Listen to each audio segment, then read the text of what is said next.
My parents sent my husband a watch for his birthday. The moment I saw it, my face went white. Don't touch it, I said. What? Why? He asked. Please, just don't touch it, I whispered. It's a trap. And I was right. We didn't yell. We handled it the next morning. Each of my parents received a letter and began screaming. It had arrived on a Wednesday. The packaging looked ordinary. Standard cardboard box. Nothing that stood out. Just a brown parcel with a shipping label and a cheerful birthday sticker someone had peeled off a roll. We had just eaten dinner. Something forgettable and beige. Probably frozen pizza. The kind of meal that leaves a quiet film of guilt on your teeth. He was rinsing off the plates, and I was wiping down the counter when the doorbell rang. That's when we found it. The box. He opened it the way you'd open socks. Interested, but not overly invested. Oh, he said. Your parents sent me something. I glanced over. Did they? That's nice. A watch, he added, lifting a velvet box from inside. Black, sleek. Too sleek. One of those moments where your body reacts before your brain catches up. My stomach gave a small churn, a quiet alarm with a fading battery. I dried my hands slowly. He was already sliding his thumb under the lid. Don't touch it, I said. He looked back at me. What? Don't touch it, I repeated, firmer this time. Please, it's a trap. He gave me a look, like I'd just told him to store the watch in the refrigerator. What are you even talking about? It's a present. I stepped forward, tugged the tea towel off the oven handle, and gently wrapped the box. Even through the fabric, I could feel the weight. Too heavy. Let's check something first, I said. He paused. Check what? I'm not sure yet. Just something. He watched as I carefully placed the bundle on the edge of the table like it might lunge. He didn't laugh. That's when I knew he sensed it too. Whatever it was. Maybe not the exact shape of it, but definitely the unease. The wrongness. We sat down. I picked up my phone and took a picture of the watch box. Clean shot. Good lighting. Not for nostalgia. For documentation. Then I started searching. Manufacturer logo, box design, serial number, retail listings, pricing. It didn't take long. Look at this, I said. He leaned over, blinked. 3,800. Silence fell. Nobody in my family sends anything worth $3,800, unless it's a medical bill or a last-ditch plea.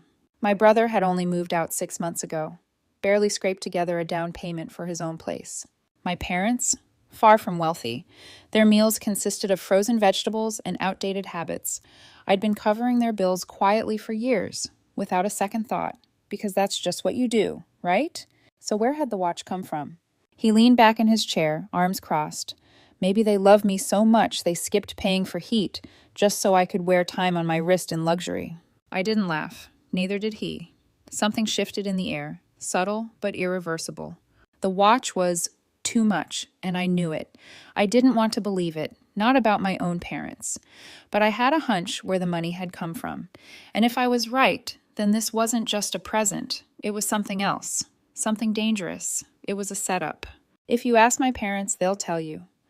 They always treated us equally, which is true. If by equally, you mean I did everything, and my brother got away with murder growing up. I was the one with lists to do, lists, chore charts, college applications. My brother had ideas, mostly about how the world was unfair to gifted people who just hadn't figured out what their gift was yet. He dropped out of uni twice and once forgot he was enrolled. Meanwhile, I paid my parents' phone bills quietly, automatically. Because that's what you do. That didn't change when I met my husband. If anything, it made things more complicated. He wasn't rich. He wasn't powerful. He wasn't even very tall, which my mother found disappointing. But he ran a small local charity that served hot meals to homeless people, and I fell for him the way you fall into a warm bed. After years of standing fast, hard. Gratefully. He started the charity with nothing. No family money. No investors. Just some borrowed folding tables, a church basement, and too much heart for one person to carry. I started helping on weekends. At first, I peeled potatoes and handed out tea. Then I helped with the budget. Then I was there every spare minute I had. Eventually. We got married. The charity grew, not fast but steady, word of mouth, community support, a few good donors who believed in what we were doing. We opened a second location, then a third. Still shoestring, still humble, but it was working. We were helping people, And my parents noticed they were heading into retirement by then. Not enough pension, not enough savings. My brother was still living at home, mostly playing with business ideas and forgetting to take the bins out. So we offered them something away to help part-time positions at the charity admin work, outreach event, coordination. Nothing difficult, nothing fake either. Just something small, manageable, and meaningful. It felt like a win. Win. I thought we were all on the same side 6 months ago. Things shifted. My brother moved out, bought an apartment, not rented, bought, he said. He'd launched a tech startup, something about intellectual property, couldn't talk about it. NDAs, patents, hush, hush, partnerships. I asked a few questions, then gave up. He never really understood tech or business, or not. Lying to my face. He just kept saying it was going well, very well. Around the same time, a new food supplier was brought in. It was my dad's idea. He came to us one afternoon with a folder under his arm and the satisfied look of someone who had done something clever and wanted applause. I found someone. He said he'd done the research. He said he had sampled the food, compared the prices better than our current supplier. He said healthier, cheaper, locally owned. My husband asked a few questions, looked at the numbers. They seemed fine. We trusted him. We signed the contract 3 months in. The complaints started. It was quiet at first. A few people said the food was different. Then, worse. Then, people got sick. Stomach cramps, vomiting. One man ended up in hospital dehydrated. He'd eaten nothing else for 2 days. My husband was livid. I hadn't seen him like that before he went full audit mode, called shelters, pulled invoices, demanded ingredients lists. What he found made him physically ill. They were substituting products, cheap meat for quality meat, expired, canned goods off-brand, unlabeled produce, and they were charging us as if it were gourmet. He called a meeting with my parents, told them we were terminating the contract. They pushed back hard. My mother said it was a misunderstanding. My father said people exaggerate. The invoices were clear. He insisted the numbers made sense. Despite the complaints, maybe the sick people had eaten something else. It was strange. Desperate, my dad got defensive quick, said. We couldn't just pull out of a deal over a few unhappy customers, he said. Canceling the deal would ruin business relationships. Said it would look bad. We're running a charity, not a restaurant, he said. Do you think Michelin stars matter here? He was angry. Not just protective, not worried, angry. The more they argued, the more it felt like something else was going on, something beneath the surface. They weren't just defending a supplier, they were defending themselves. And then just as my husband was preparing to send the termination notice, the box arrived. His birthday was that week. We weren't doing much, just takeaway and a movie, maybe a walk if it didn't rain. When the parcel came, he thought nothing of it, smiled, said something about my mother finally remembering the date. It was a watch wrapped in luxury black velvet box. Heavy, too heavy. He was about to touch it. I stopped him. You already know how the rest played out. The next morning, we barely exchanged words. He brewed the coffee. I burned the toast.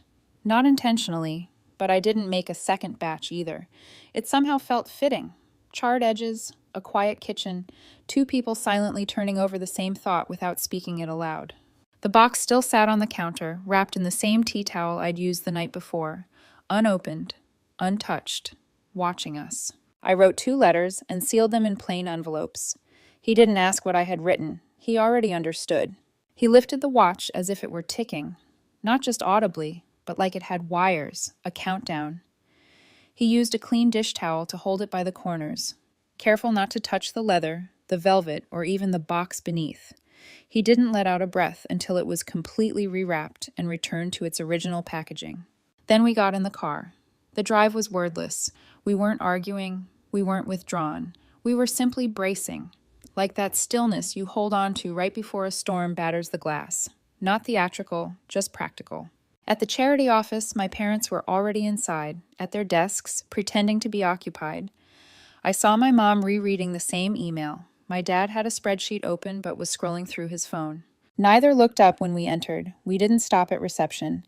We walked straight to the staff room. Neutral ground. No clients. No spectators. Just harsh lighting and mismatched chairs. He handed over the box. I passed them the envelopes. My father looked down at both items, then back at us. What is this? He asked. Open it, I replied. And they did. 2 printed letters.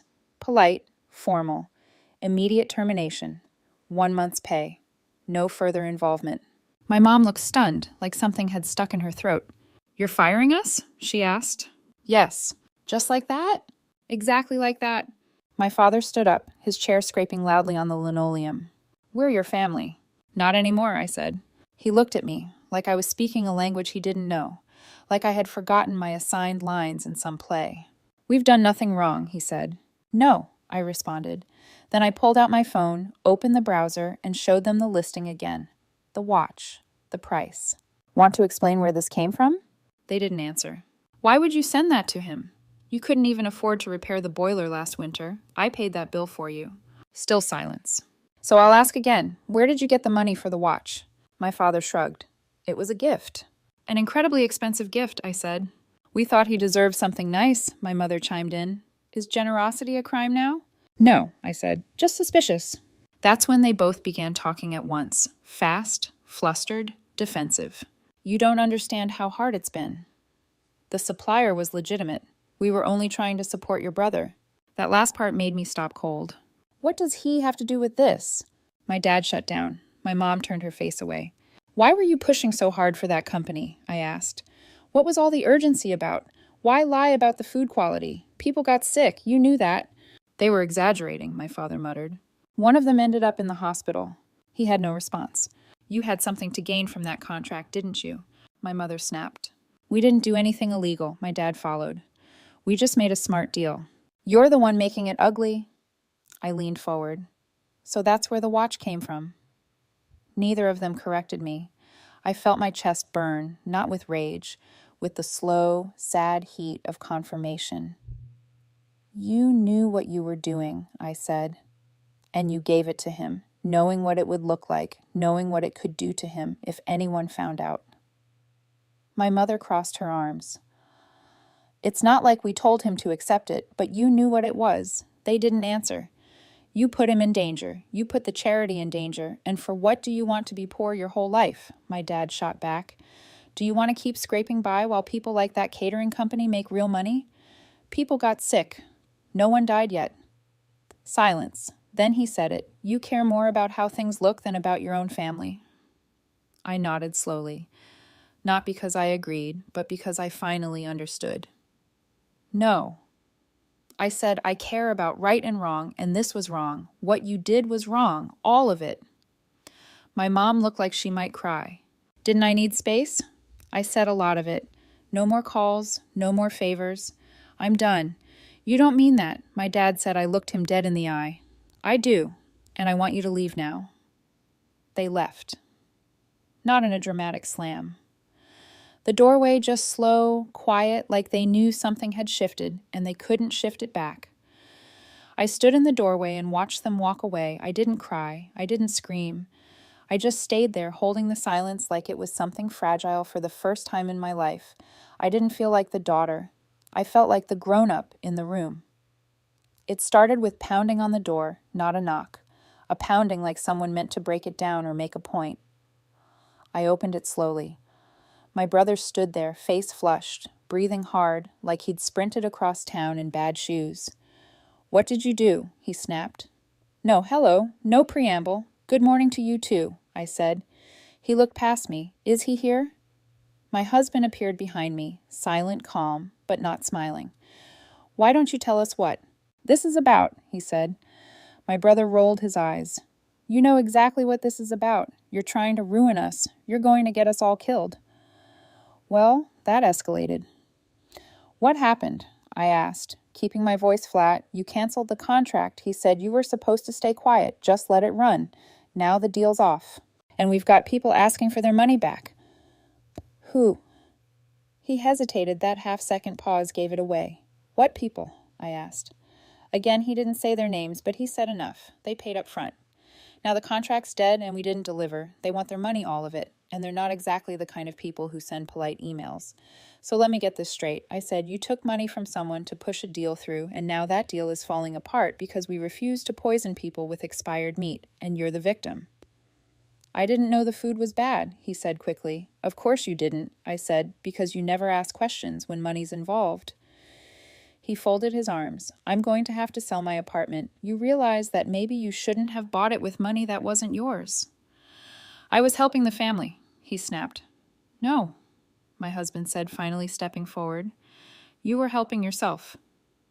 There was a long, thick silence. Then my brother spoke. Again, lower now. If you bring the supplier back, this can still be fixed. We're not bringing them back, I said. You should think about what happens if you don't. Was that a threat? My husband asked. It was a fact, he said. We didn't slam the door in his face, but it was close. 3 days later, the posts started showing up anonymous accounts, old Facebook groups, local forums, even the charity's Google reviews. Did you know the manager drives a car worth more than your donations? Ask them where the Rolex came from. You think the homeless are getting fed. They're feeding themselves. One account posted the watch photo, blurry but unmistakable. Then came the messages to donors, the emails, the tagged posts, the hashtags. By the end of the week, 2 sponsors paused their donations. One event was quietly canceled. We met in the office late one night. My husband looked exhausted. The staff were rattled. Our volunteer coordinator was crying in the kitchen. I stood in front of the bulletin, bored, and stared at the wall like it had answers. Then my phone rang. State Department of Charitable Oversight. I didn't even know that was a thing. Until that moment, they wanted to talk leadership review, anonymous tips, mismanagement concerns. They were very polite, which made it worse. I hung up and looked at my husband. He didn't ask what the call was about. I think he already knew the next day my parents called, or maybe it was the brother using their phone. I didn't answer. Then the email came, simple, short, no sign off. If the supplier is reinstated and our positions restored, the attacks will stop. I read it 3 times. The 4th time I laughed. Not because it was funny. My husband sat down next to me. We should report it, he said. I nodded. Let's do it tomorrow. We didn't sleep much that night. We went to the police the next morning. We brought everything, the emails, the supplier reports, the volunteer testimonies, the screenshots of the attacks. We told them everything about the contract, the resistance, the pressure, the subtle threats, the email. The officer who took our statement didn't flinch. You're not the first, she said. This is happening more often these days, but you did the right thing by coming forward. I wanted that to be true. I needed to believe we weren't already too late. That truth still mattered, even when it arrived in a plain envelope and smelled faintly of reheated soup. As we stepped out of the station, I glanced back at the door. It didn't slam. It shut gently, purposefully, like it knew we were stepping into a new chapter, the one where everything finally came to light. 6 months later, it hit the headlines. Front page of the local paper. A 2-page spread in a regional magazine. Even a radio feature. The story had it all. A charity scandal, a bribery, betrayal, and the plot twist no one expected. A daughter who turned in her own family. My parents were sentenced to 18 months in federal prison. Charges: conspiracy, fraud, bribery, fines, $50,000. Most of their savings gone. Their reputation destroyed. No more neighborly nods at the post office, no more warm memories in the community. The court confirmed it. The watch had been part of the bribe, alongside a $15,000 payment quietly wired to my father's account just weeks before the contract approval. Money that ultimately helped my brother cover his apartment deposit. He got probation, 200 hours of community service at a food bank of all places. The apartment he bought, seized. The catering company, a facade. He went quiet after that. The business fell apart. Its CEO was sentenced to a year in prison, hit with fines, a revoked license, and a public fall from grace. The website disappeared. Their name became a cautionary tale in nonprofit circles. And us? We were cleared, officially, publicly. The regulator issued a statement. Donors returned. Volunteers came back. The board voted unanimously to reaffirm my husband's leadership. In the staff kitchen, there was fresh coffee and fresh hope. I returned to work, real work, honest work, the kind that feeds people, that grounds you, that reminds you, every single day, why you chose to take a stand. Before I reported them, I thought it would haunt me. I imagined waking at 3 a.m., guilt gnawing at my ribs. I expected to hear my mother's voice accusing me of betraying blood. But I don't. I sleep well. Better than I used to, actually. Because each day I walk into that shelter and witness someone enjoying a hot meal. Every day I hear a genuine thank you. And every single day I see the people we serve, the ones who truly matter. And I feel it. Peace. I did what was right. Not what was easy, not what was painless, but what was right. There's clarity in that. I haven't spoken to my parents. They sent a letter. I haven't opened it. Not because I'm angry, but because it's done. Some chapters close, and that's okay. This morning, I walked into the kitchen.